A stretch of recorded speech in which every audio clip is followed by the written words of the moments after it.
Burkina Faso. Comment Ibrahim Traoré gère les affaires d'État en famille, sécurité, propagande et business. Dans un effort de consolidation et de verticalisation du pouvoir, Ibrahim Traoré, ciblé par des tentatives de putsch, a remanié son premier cercle, privilégiant les relations familiales et personnelles pour servir sa révolution progressiste populaire. 3 ans après sa prise de pouvoir au Burkina Faso, Ibrahim Traoré a resserré ses rangs. Celui qui affirme avoir déjoué au moins 5 tentatives de coup d'État en réaction aux siens a consolidé ses cercles de confiance autour de ses proches. Les frères, les cousins, l'oncle ou la belle-sœur du leader putschiste ont tous accédé à des postes parfois officiels, parfois nébuleux, au sein du gouvernement chargé de mettre en œuvre la révolution progressiste populaire, RPP. Cette dernière, annoncée depuis le 1er avril 2025 comme nouvel apparat de la transition militaire voulue par ce capitaine de 37 ans, en écho à la révolution démocratique et populaire, RDP, menée par Thomas Sankara en 1983, s'articule autour d'une équipe de fidèles du régime. Toujours dirigée par le Premier ministre Jean-Emmanuel Ouédraogo, les 22 membres du gouvernement sont restés, à quelques ajustements près, les mêmes. Ainsi, le remaniement effectué ce 12 janvier a préservé les fonctions de chacun, ne modifiant que les appellations de certaines institutions afin qu'elles correspondent à ce nouvel élan souverainiste et autoritaire. Le ministère de la Défense et des anciens combattants est devenu celui de la guerre et de la défense patriotique. Celui de la fonction publique, du travail et de la protection sociale se fait désormais ministère des serviteurs du peuple. Enfin, les portefeuilles des infrastructures et de l'urbanisme sont rassemblés sous celui de la construction de la patrie, nouvellement créée. Hormis sa famille, le camarade Traoré laisse une large place aux militaires au sein de son administration dans laquelle, à l'instar de ses voisins maliens et nigériens de l'Alliance des États du Sahel, AES, les officiers occupent des rôles clés, souvent éloignés du front où la situation se dégrade. Pour autant, cela n'empêche pas Ibrahim Traoré de préserver à ses côtés des technocrates fidèles capables d'expédier les affaires courantes du pays ou de le conseiller dans des domaines variés, de l'économie à la diplomatie. Le pouvoir burkinabé se personnifie également. La figure du chef, glorifiée par une communication de guerre savamment orchestrée, devient l'horizon incontournable autour duquel, de manière concentrique, s'organisent des cercles d'influence appliquant ses décisions. La famille. Moussa Traoré. Il est le frère aîné du président. Dès sa prise de pouvoir, Ibrahim Traoré a souhaité le nommer haut représentant, une fonction qui n'existe pas officiellement dans l'administration burkinabé, avant de se rétracter et d'en faire un conseiller spécial. Un rôle central bien qu'obscur qu'il occupe après avoir été directeur général de l'Agence nationale de promotion des technologies, de l'information et de la communication. Inoussa Traoré est notamment chargé de la stratégie économique du gouvernement. Selon nos sources, il coordonnerait un cabinet parallèle regroupant des ministres et des hauts responsables chargés de planifier les orientations politiques du régime et de préparer des lois. Kassoum Traoré. Le frère cadet de IB a aussi droit à sa place au sein du gouvernement, bien qu'il occupe une fonction non officielle dédiée à la poursuite de la guerre informationnelle. Longtemps décrit comme proche des soutiens de la junte, les Wahiyans, sortaient sur les ronds-points, dont il a coordonné certaines mobilisations, Kassoum Traoré travaille désormais à rendre son frère célèbre. Avec l'appui du BIRC, bataillon d'intervention rapide de la communication, il anime des campagnes d'influence diffusées par une toile de faux comptes sur les réseaux sociaux qui transfigurent son frère en héros de la révolution progressiste populaire grâce à des montages et des vidéos réalisés par l'intelligence artificielle, IA. Kassoum Koulibaly. 1 mois après sa prise de pouvoir, Ibrahim Traoré a placé à la tête du ministère de la Défense son oncle maternel. Natif de Sindou à l'ouest du pays, ce colonel-major a rapidement imprimé sa marque sur l'institution pour s'assurer qu'elle reste fidèle à son neveu. Élevé au grade de général de brigade 1 année après sa prise de poste, Kassoum Koulibaly peine à endiguer la progression djihadiste malgré des efforts pour restructurer l'armée autour de bataillons d'intervention rapide, BIR. Il sera évacué avec le limogeage du gouvernement d'Apollinaire Joachim Kielem de Tambela en décembre 2024, non sans être gratifié d'un nouveau poste prestigieux, celui d'ambassadeur à Washington.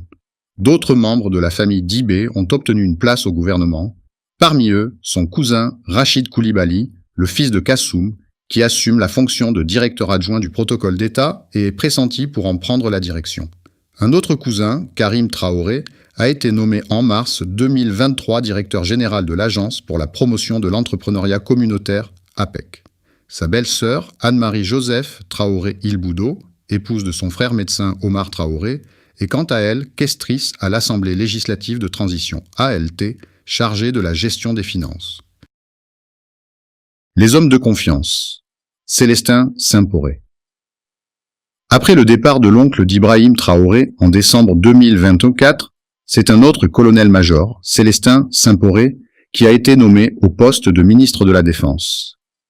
S'il n'a pas de lien familial avec IB, ce haut gradé s'est rangé du côté du jeune capitaine putschiste dès son coup d'État, lui vouant une confiance infaillible.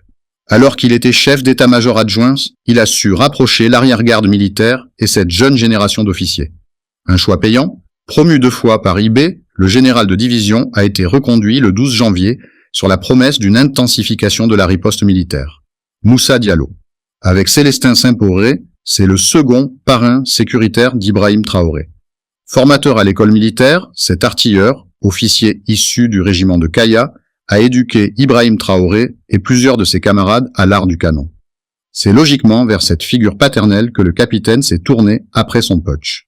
Propulsé à la tête des forces armées en décembre 2024, le chef d'état-major a été chargé de la restructuration de l'armée, s'appuyant sur des recrutements massifs de miliciens afin de composer les volontaires pour la défense de la patrie, VDP. Mahamadou Sana.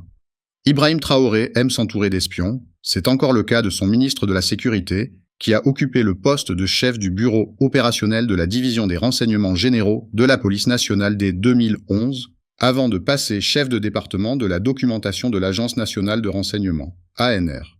Après le coup d'État de 2022, Mahamadou Sana a été promu directeur général adjoint de l'ANR, aux côtés d'Oumarou Yabré. Après un court passage comme ministre délégué de l'administration territoriale et de la décentralisation, il gère le portefeuille de la sécurité depuis août 2024 dans les gouvernements Tambela puis Ouédraogo. Oumarou Yabré, cheville ouvrière de la machine de propagande et de répression du régime, l'ancien directeur général de l'Agence nationale du renseignement, ANR, devenu président du Conseil national de la sécurité d'État, CNSE, en décembre 2024, est chargé de la mise en œuvre de la politique du renseignement. Il est la main derrière les escadrons de la mort, surnom donné à la police politique qui enlève les opposants à la junte, les détient au secret et parfois les torture.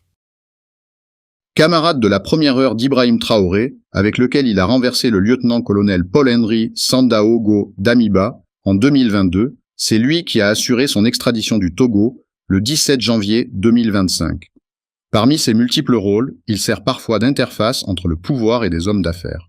C'est aussi un proche d'Ibrahima Maïga, l'activiste pro-junte à qui il transmet des informations servant à nourrir le narratif des militaires. Les officiers sont nombreux dans l'entourage présidentiel. Parmi eux, le capitaine Farouk Azaria Sorgo, chef du CORAG, une instance chargée de définir, de suivre et de contrôler la mise en œuvre de la vision stratégique du Burkina Faso dans tous les domaines et par tous les moyens. Homme de l'ombre, le capitaine Marcel Meda, coordonnateur de l'initiative présidentielle pour le développement communautaire, représente les officiers putschistes réunis au sein du MPSR2 dès le coup d'État. Il a piloté des dossiers d'envergure, tels que les assises nationales.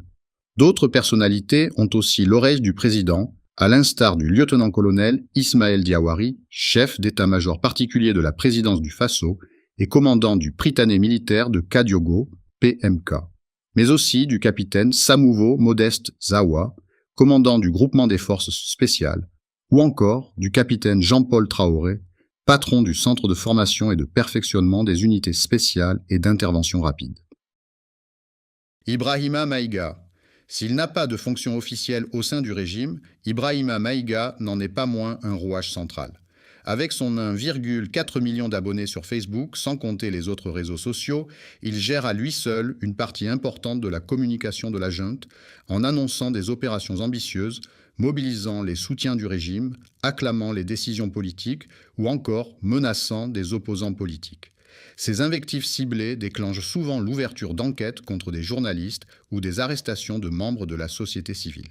Installé aux États-Unis, il est l'un des fers de lance de l'IB Mania, cette campagne qui, via des milliers de faux comptes, diffuse en anglais des M-Fox et des montages produits par l'IA afin de glorifier le leader de la junte. Parmi ses soutiens, d'autres proches du capitaine occupent des postes nécessaires au bon fonctionnement de l'État.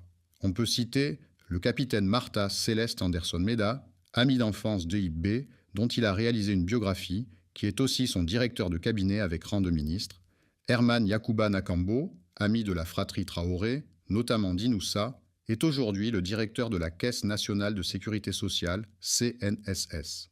Sans oublier le capitaine Sougrinoma Basile Zongo, directeur général de la Société nationale des substances précieuses, SONASP, chargé de la stratégie de nationalisation du secteur minier, pièce centrale dans la commercialisation de l'or burkinabé, à l'origine de 78,8% des exportations totales et véritable manne pour les activités du régime.